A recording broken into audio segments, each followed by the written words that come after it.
Hello guys, क्या हाल है? कैसे आप लोग? सब ठीक हैं? उम्मीद है आप लोग सब खैरियत से होंगे। आज के इस वीडियो लेक्चर में हम लोग स्टार्ट करने जा रहे हैं अपना नया कोर्स, जो कि हमारे पास रिलेटेड है पावर प्लांट से। और इस कोर्स के अंदर सबसे पहले मैंने ये डिसाइड किया है कि हम लोग जो है इस कोर्स के न्यूमेरिकल को पहले सॉल्व करेंगे, न्यूमेरिकल समझेंगे, ताकि हमारे पास कम टाइम के अंदर हम लोग ज़्यादा से ज़्यादा कोर्स को कंप्लीट कर सकें। सबसे पहली जो ये वीडियो लेक्चर बनाई जा रही है, इसके अंदर हम लोग डिस्कस करने जा रहे हैं आपके साथ रीहीट और रैनकाइन साइकिल को डिस्कस करने जा रहे हैं, रीहीटिंग के प्रोसेसेस को डिस्कस करने जा रहे हैं। और इसके अलावा आप जो है मूलियर चार्ट का इस्तेमाल करना इस वीडियो के अंदर मुकम्मल तौर पर सीखेंगे कि मूलियर चार्ट का किस तरीके से इस्तेमाल किया जाता है। दो न्यूमेरिकल इसके अंदर सॉल्व करवाए जाएंगे पीके नाक के, ताकि आपको जो है बेटर अंडरस्टैंडिंग हो सके। और इसकी सॉल्वेशन से पहले आपको बिल्कुल सारी बेसिक चीज़ें बताई जाएगी और इस तरीके से समझाया जाएगा कि आपको कोई भी इशू सामने नहीं आएगा। सो स्टार्ट करते हैं हमारे आज के इस वीडियो लेक्चर से, जिसके अंदर हम लोग पीके नाक का chapter number 2 analysis of the steam cycles को डिस्कस करने जा रहे हैं। ओके, सो सबसे पहले हम लोग स्टीम साइकिल्स को समझते हैं कि हमारे पास स्टीम साइकिल्स के अंदर क्या क्या होता है। सो आपकी स्टीम साइकिल्स के अंदर जो है 4 बेसिक कंपोनेंट्स होते हैं। सबसे पहला आपके पास आता है बॉयलर। बॉयलर हमारे पास क्यों यूज होता है? बॉयलर के अंदर हमारे पास जो है कॉम्प्रेस लिक्विड आ रहा होता है और बॉयलर के अंदर हम लोग हीट इन करते हैं।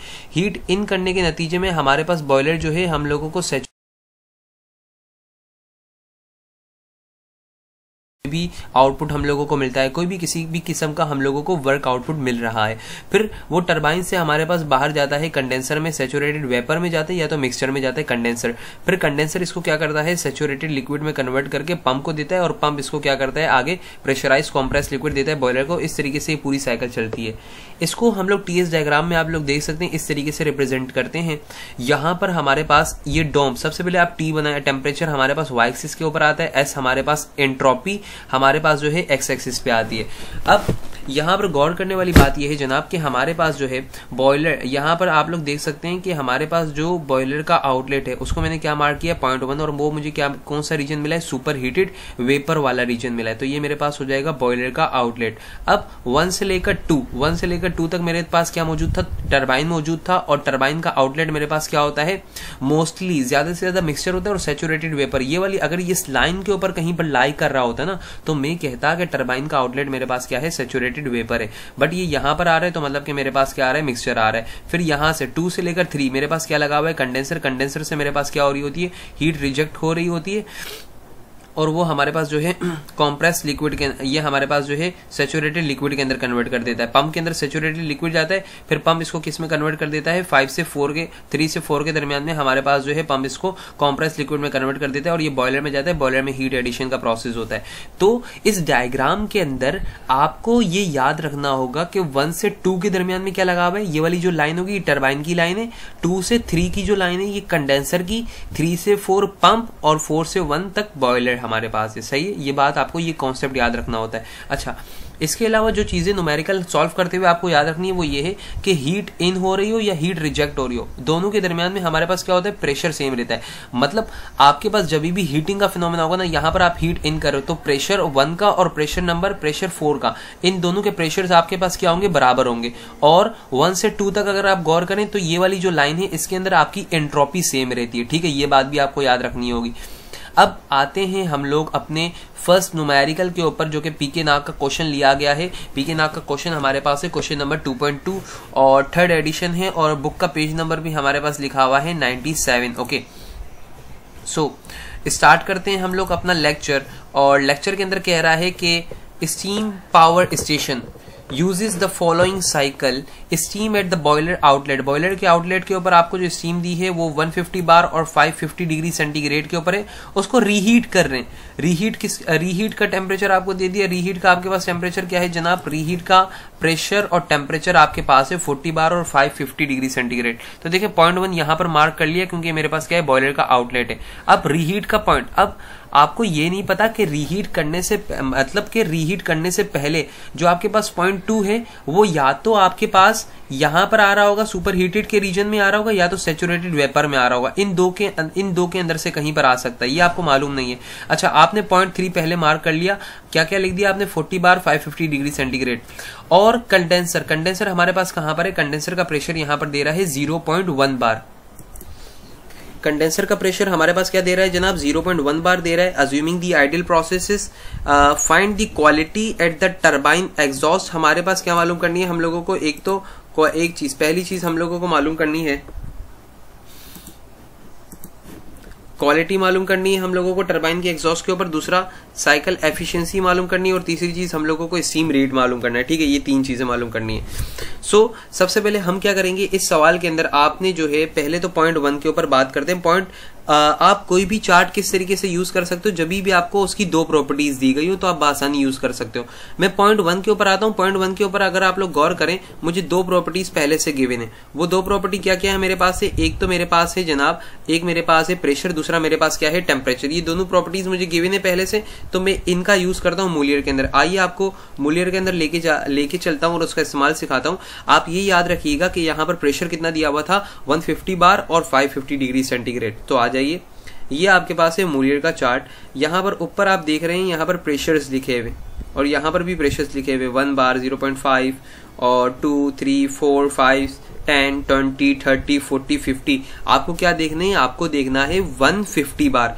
तो ये 100 बार है।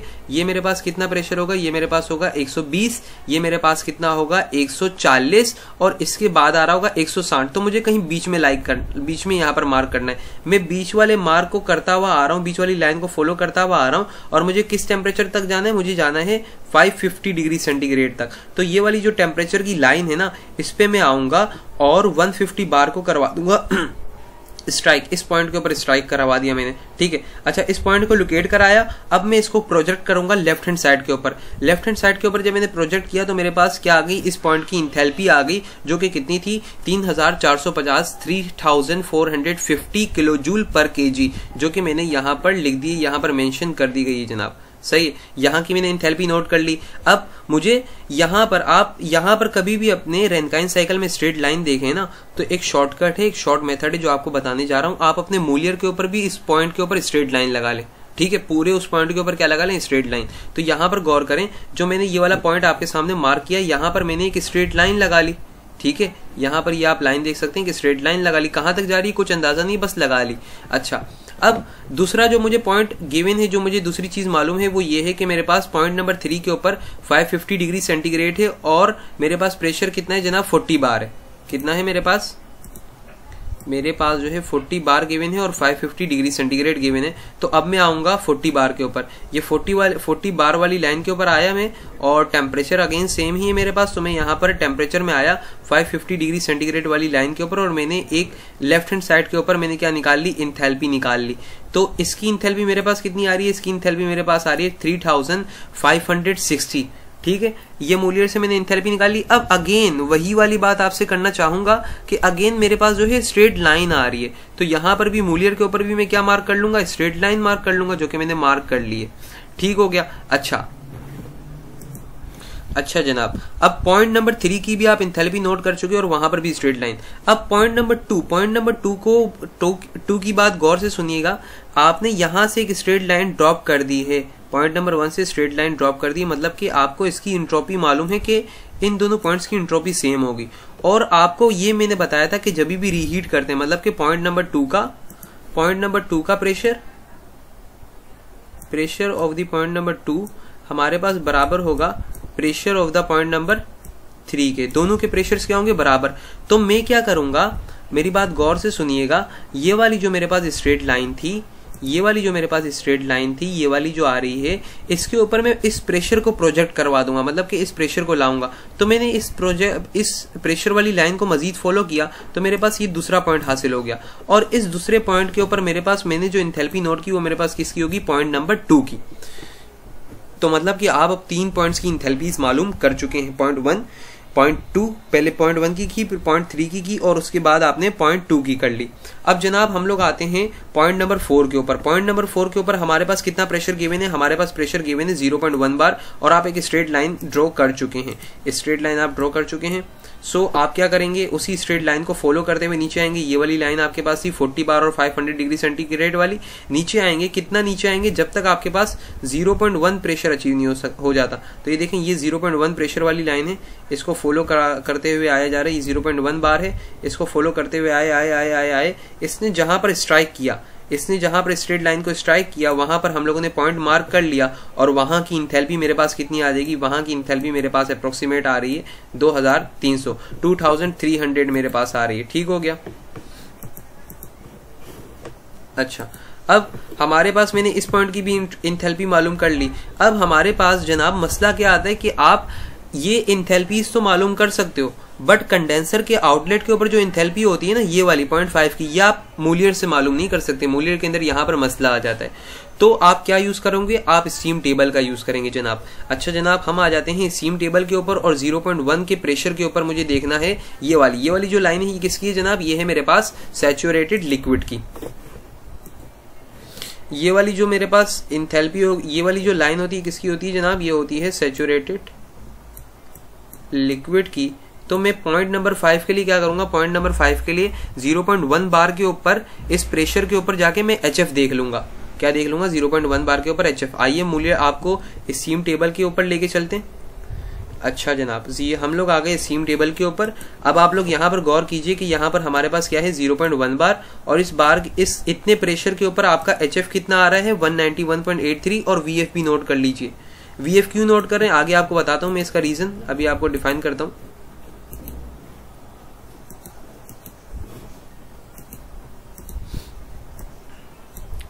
आप आगे यहां पर गौर कीजिए, HF क्या आ रहा है हमारे पास, पॉइंट नंबर 1 2 3 4 5 का हमारे पास HF क्या आ रहा है 191.83। सो यहां पर देखें 191.83.5 हमारे पास 0.5 की इंथैल्पी आ गई, और इसका वॉल्यूम लिख लिया। अब 0.6 की निकालने के लिए ना हम लोग पंप का वर्क का हमेशा यूज करते हैं। पंप के वर्क का हमारे पास पंप का फॉर्मूला क्या होता है, वॉल्यूम इनटू प्रेशर का डिफरेंस और वॉल्यूम का मल्टीपल हमारे पास क्या होता है, वर्क होता है, पंप का वर्क। सो हम लोगों ने ये यूज किया। VF हम लोगों ने वहां से जो नोट किया था वो रखा। P1 हमारे पास कितना था जनाब 150 बार था, और P5 हमारे पास कितना था 0.1 बार। इन दोनों का हम लोगों ने डिफरेंस लिया, और एक्सपोनेंट 2 क्यों लगाया, क्योंकि बार है, बार से किलो पास्कल में आ रहे हैं। तो मैं जानता हूं कि एक बार के अंदर मैं क्या जानता हूं, मैं ये जानता हूं कि एक बार के अंदर हमारे पास एक्सपोनेंट 5 पास्कल्स होते हैं। तो एक्सपोनेंट 5 पास्कल्स आपके पास होते हैं ना, आप एक्सपोनेंट 2 कर देंगे तो आपके पास क्या आ जाएगा, किलो पास्कल आ जाएगा। आप किलो पास्कल के अंदर आ गए, वहां से आपने पंप वर्क निकाला। अब पंप वर्क, एक तो हम लोग पंप वर्क को प्रेशर और वॉल्यूम के फॉर्म में लिख सकते हैं, दूसरा इंथैल्पीज के फॉर्म में लिख सकते हैं। और इंथैल्पीज क्या होगी, इन दोनों का डिफरेंस, क्योंकि यहाँ की इंथैल्पी ज्यादा होगी, पंप इसको प्रेशराइज कर रहे हैं, इंथैल्पी बाद में बढ़ जाएगी, पहले कम होगी। सही है, तो हम लोगों ने डिफरेंस ले लिया। अब यहां से जो मैंने H5 निकाला था वहां पर जाकर वो ऐड हो जाएगा, और मेरे पास क्या आ जाएगा जनाब, मेरे पास आ जाएगा H6। मेरे पास आ गया H6। ठीक हो गया। अच्छा, अब यहां पर हमारे पास जो है वो सारे के सारे पॉइंट्स की इंथैल्पीज आप नोट डाउन कर चुके हैं। ठीक है,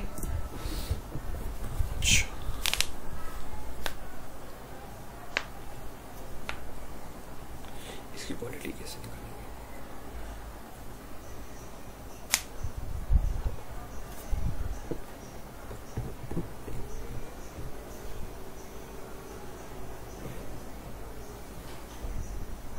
Hit 6 Hit 7।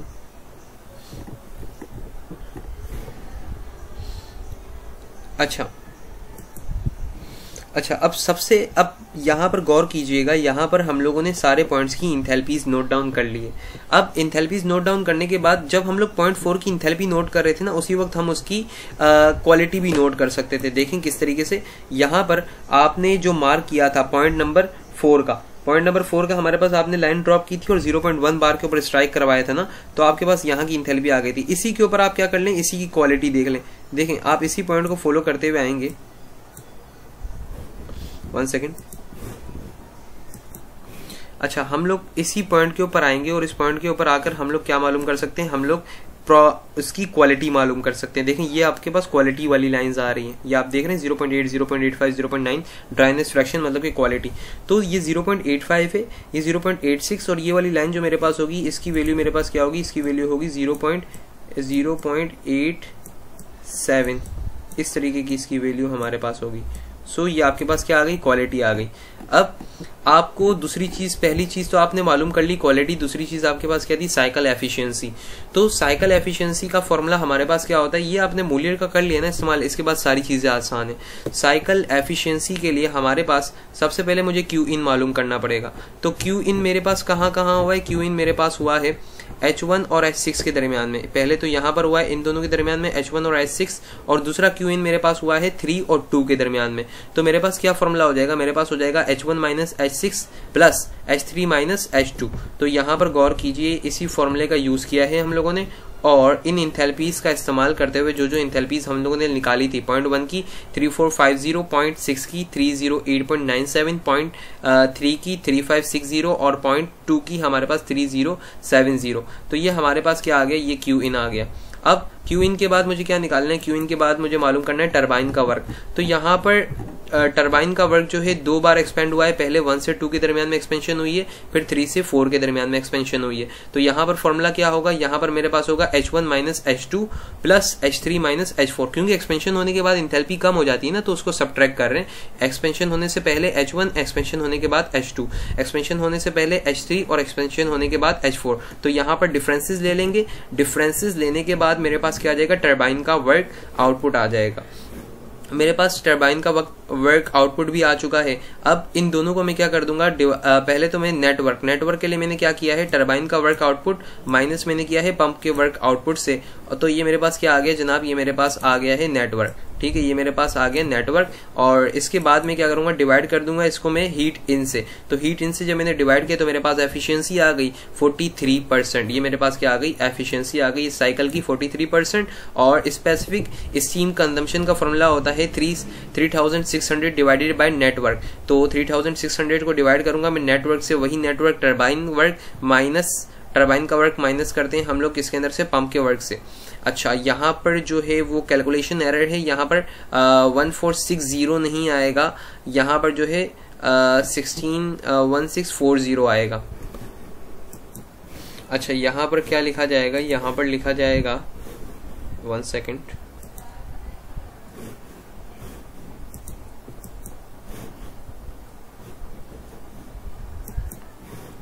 अब आप लोग देख लें, ये करेक्शन कर दी गई है। यहाँ पर हमारे पास जो है 1640 होगा, यहाँ पर ये सही लिखा हुआ था। और तो जब आप सॉल्व करेंगे इसको तो आपके पास क्या आ रहा होगा, 2.215 किलोग्राम पर किलोवाट हावर आपके पास आंसर आ रहा होगा। सो ये था आपके पास रैंकाइन साइकिल का क्वेश्चन नंबर 2.2, जो कि पीके नाग का एक सवाल था, हम लोगों ने डिस्कस किया।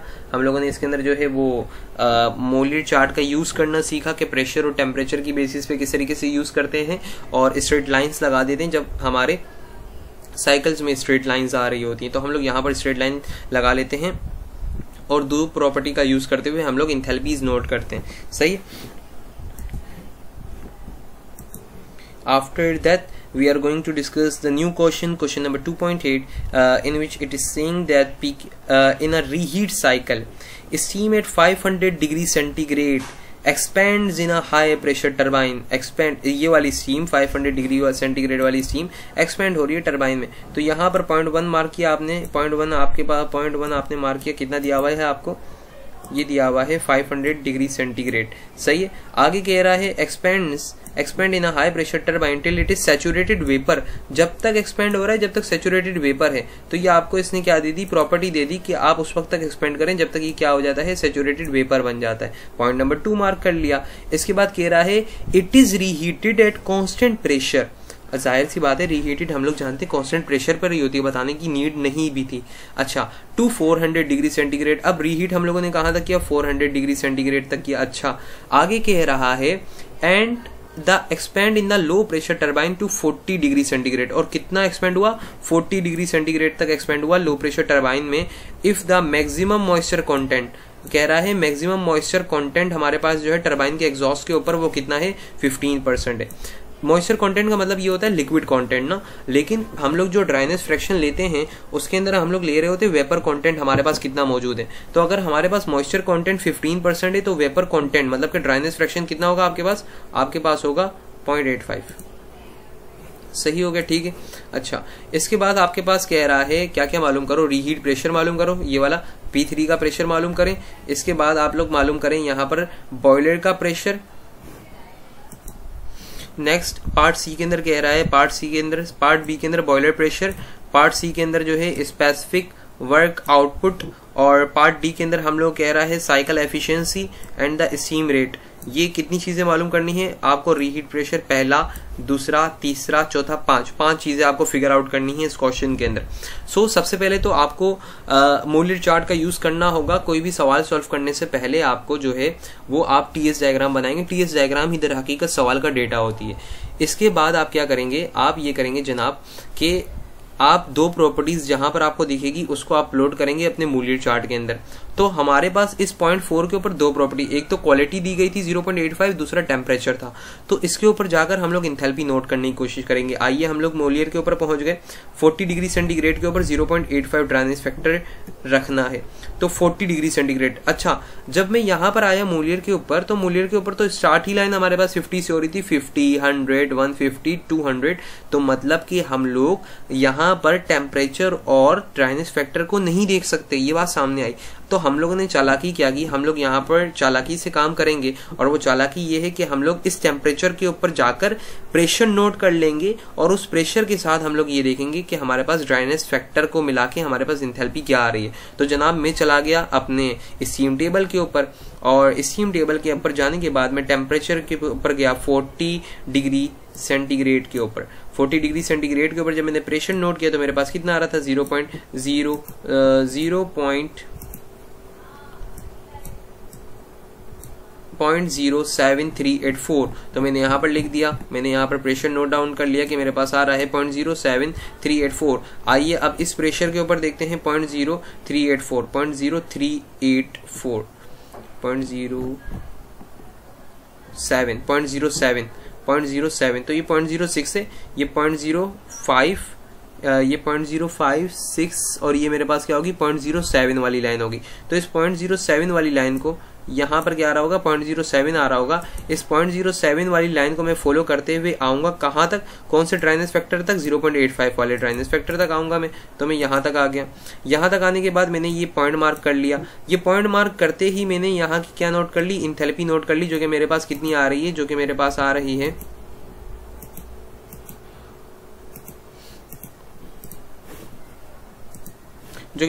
रही है 2220, मतलब कि 2220 किलो जूल पर केजी आ रही है।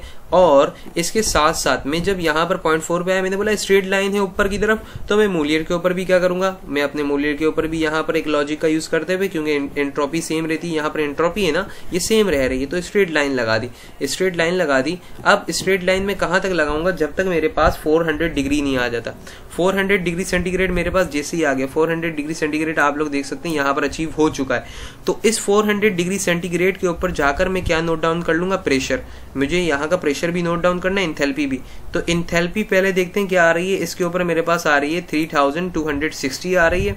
और प्रेशर में इसी लाइन को बैक पे लेके जाऊंगा तो 20 और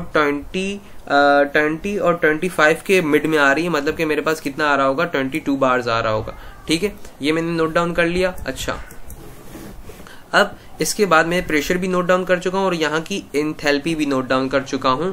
अब मैं ये जानता हूं कि ये जो 0.2 है ना, इस 0.2 की मेरे पास जो है वो प्रेशर सेम रहता है, और मुझे प्रेशर मिल चुका है 22 बार्स। 22 बार्स का मुझे प्रेशर मिल चुका है मोलियर से, और एंथैल्पी भी मुझे मिल चुकी है यहाँ पर 3260। अब इस 0.2 का प्रेशर और 0.3 का प्रेशर क्या है, सेम। और मुझे ये बात भी मालूम है कि जो मेरे पास पॉइंट है, ये मेरे पास सैचुरेटेड वेपर है। अच्छा, सैचुरेटेड वेपर है, याद रखिएगा, जब भी फेज चेंज होता है ना, तो मोलियर के अंदर एक डूम बना हुआ है, वो डूम हमारे पास उस डूम के ऊपर टच होता है हमारे पास वो पॉइंट। ये देख रहे हैं, ये डूम, ये देख रहे हैं, ये लाइन सैचुरेटेड लाइन ये लिखी हुई है। तो ये लाइन हमारे पास किस बात की अलामत होती है, ये लाइन ये बताती है कि आपके पास फेज चेंज हो रहा है। और फेस अगर आपके पास चेंज हो रहा है तो आप क्या करोगे, उसी पॉइंट के ऊपर, मतलब कि जो आप लोगों ने ये मार्क किया था ना ऊपर, 0.1 से ऊपर आए थे, 400 डिग्री सेंटीग्रेड और इतना प्रेशर, इसी प्रेशर को नीचे लाएंगे इस डूम की लाइन तक। इस डूम की लाइन तक क्यों लाए, वजह ये है क्योंकि फेस चेंज हो रहा है। वहां पर था सैचुरेटेड वेपर, यहाँ पर हमारे पास होगा वहां पर हमारे पास था सुपर हीटेड वेपर, यहाँ पर हमारे पास होगा सैचुरेटेड वेपर। तो हम लोगों ने इस लाइन के ऊपर डूम के ऊपर एक पॉइंट मार्क कर लिया, क्योंकि यहाँ पर फेस चेंज हो रहा है, और यहाँ की इंथैल्पी हम लोगों ने नोट डाउन कर ली, जो कि कितनी आ रही है मेरे पास, जो कि मेरे पास आ रही है 2800 से ऊपर 2800 ही आ रही, करीब करीब इतने हम लोगों ने अप्रोक्सीमेट मार्क कर लिया। अब अगला मार्क क्या होगा, हम लोग जब इस मार्क तक पहुंच गए तो इस मार्क के बाद मुझे स्ट्रेट लाइन लगानी है, क्योंकि मेरी टीएस डायग्राम के अंदर भी स्ट्रेट लाइन है, जो कि इस बात की इंडिकेशन दे रही है कि आपकी एंट्रोपी रह रही है सेम। और वो लाइन कहां तक जाएगी, वो लाइन जाएगी 500 डिग्री सेंटीग्रेड तक। तो हम लोग पहुंच गए जनाब ऊपर, हम लोग गए कहां तक हम लोग ऊपर गए, 500 डिग्री सेंटीग्रेड। ये वाली देख रहे हैं आप, ये रहा 500 डिग्री सेंटीग्रेड लिखा हुआ, तो हम लोग इसके ऊपर पहुंच गए। यहां पर हम लोगों ने मार्क कर लिया 500 डिग्री सेंटीग्रेड। अब 500 डिग्री सेंटीग्रेड यहां तक मार्क करने के बाद हम लोगों ने यहाँ की इंथैल्पी नोट कर ली, कितनी आ रही थी मेरे पास, यहाँ की इंथैल्पी आ रही है 3300 ही है, सही, हाँ 3300। और यहाँ पर हम लोग ऊपर गए, ऊपर यहाँ पर जो पॉइंट था, ऊपर जाते हुए हम लोगों ने क्या नोट कर लिया, प्रेशर नोट कर लिया, जो कि मेरे पास कितना आ रहा था, 160 बार आ रहा था यहाँ पर इस पॉइंट का प्रेशर। अच्छा, अब अगेन वही वाला केस कि हम लोग जो है ये दोनों चीजें, कंडेंसर का जो आउटलेट हमारे पास होता है उसको हम लोग जो है मूलियर से लोकेट नहीं करवा सकते। तो ये दोनों वैल्यूज आपके पास कहाँ से आएगी, ये दोनों वैल्यूज आपके पास आएगी मूलियर चार्ट उससे, स्टीम टेबल से। और स्टीम टेबल के अंदर आप क्या फॉलो करेंगे, आप जाएंगे इस प्रेशर के ऊपर, P4 के ऊपर, और वहां से HF और VF नोट कर लेंगे। देखें ये आपके पास आए हम लोग स्टीम टेबल के ऊपर, टेम्परेचर बेस के ऊपर है 40 डिग्री सेंटीग्रेड, और यहाँ पर इन्होंने क्या नोट कर लिया होगा, यहाँ पर इन्होंने नोट कर लिया होगा HF कितना आ रहा है 167 आ रहा है, और VF कितना आ रहा है 0.00101 आ रहा है, 167.57 और 0.00101 मीटर क्यूब पर केजी। ये दोनों नोट डाउन कर लिए। पंप के वर्क का फॉर्मूला आपको ऊपर सिखाया था। हमारे पास जो है प्रेशर का डिफरेंस और वॉल्यूम जो हमारे पास है कॉम्प्रेस्ड हमारे पास सैचुरेटेड लिक्विड का, उसको मल्टीप्लाई कराया तो हमारे पास आ गया पंप वर्क। फिर हमारे पास पंप वर्क का दूसरा फॉर्मूला क्या होता है, पंप वर्क हमारे पास डिफरेंस होता है इंथैल्पीज का। ये फॉर्मूला हम लोगों ने लिखा और इसके बाद हम लोगों ने जो है H6 यहां से मालूम कर लिया। तो आपने जो है अपना क्वेश्चन 90% सॉल्व कर लिया जब आप सारे पॉइंट्स की इंथैल्पीज वगैरह निकाल लेते हो। हाफ क्वेश्चन आपका सॉल्व हो चुका है। अच्छा, ये प्रेशर्स, ये दो प्रेशर्स आप निकाल चुके हैं। अब आपको निकालना है नेटवर्क। नेटवर्क क्या होता है, पंप वर्क हमारे पास turbine work minus net work, turbine work minus pump work. तो यहाँ पर टरबाइन का वर्क क्या होगा, H1 माइनस H2 और दूसरा क्या होगा H3 माइनस H4। आइए देखते हैं, H1 माइनस H2 और H3 माइनस H4 देख लें आप लोग। इसको यहाँ पर हम लोगों ने सॉल्व किया और क्या निकाल लिया, यहाँ से हम लोगों ने टरबाइन का वर्क निकाला, नेटवर्क हम लोगों ने फिर निकाल लिया, पंप का वर्क इसके अंदर से सब्ट्रैक्ट किया, नेटवर्क आ गया। फिर हमारे पास एफिशिएंसी का फॉर्मूला ये होता है। एफिशिएंसी के फॉर्मूले के लिए मुझे जनाब क्यू इन चाहिए। क्यू इन निकालने के लिए हम लोग जानते हैं क्यू इन कहाँ पर हो रहा है। क्यू इन हमारे पास हो रहा है H1 और H6 के दरमियान में और H3 और H2 के दरमियान में हमारे पास क्यू इन हो रहा है। तो हम लोग क्या करेंगे, इसको सब्ट्रैक्ट करवाएंगे, हमारे पास आ जाएगा जनाब क्यू इन आने के बाद हमारे पास हम लोग क्या करेंगे, इन दोनों का रेशो ले लेंगे। तो मेरे पास क्या आ जाएगी, एफिशिएंसी आ जाएगी। साइकिल की एफिशिएंसी कितनी है, 43%। लास्ट थिंग जो मुझे मालूम करनी है वो ये कि हमारे पास स्पेसिफिक स्टीम कंजम्पशन कितनी हो रही है। तो हमारे पास फॉर्मूला होता है 3600 डिवाइडेड बाय नेटवर्क को आप करेंगे यहाँ पर डिवाइड, तो आपके पास क्या आ जाएगा, आपके पास स्पेसिफिक स्टीम कंजम्पशन आ जाएगा 2.36 किलोग्राम पर किलोवाट आवर। यहाँ पर हम लोगों ने जो है वो चैप्टर नंबर 2 के न्यूमेरिकल को सॉल्व करना सीखा, मूलियर चार्ट का इस्तेमाल करना सीखा। एक कॉम्प्लेक्स न्यूमेरिकल आपको कराया गया कि जहां पर थोड़ी कॉम्प्लेक्सिटी थी प्रेशर्स वगैरह निकालने में और एंथैल्पीज निकालने में, आप लोगों ने वो सीखा।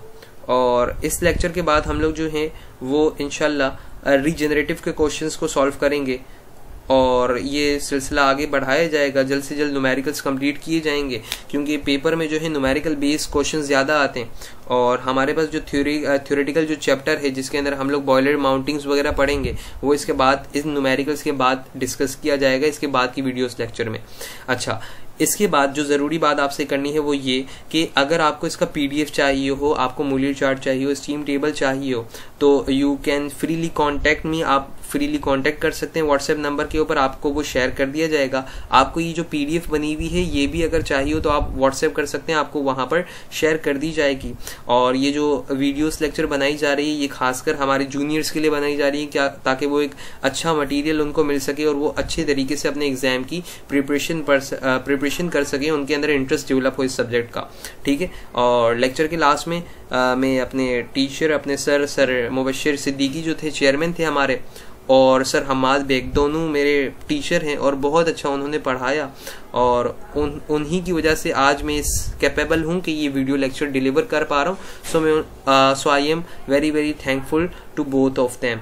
और काइंडली इस चैनल को लाइक कीजिए, सब्सक्राइब कीजिए अगर आपको पसंद आया हो तो, और मज़ीद इस तरह की वीडियोस इस चैनल पे आती रहेंगी। शुक्रिया।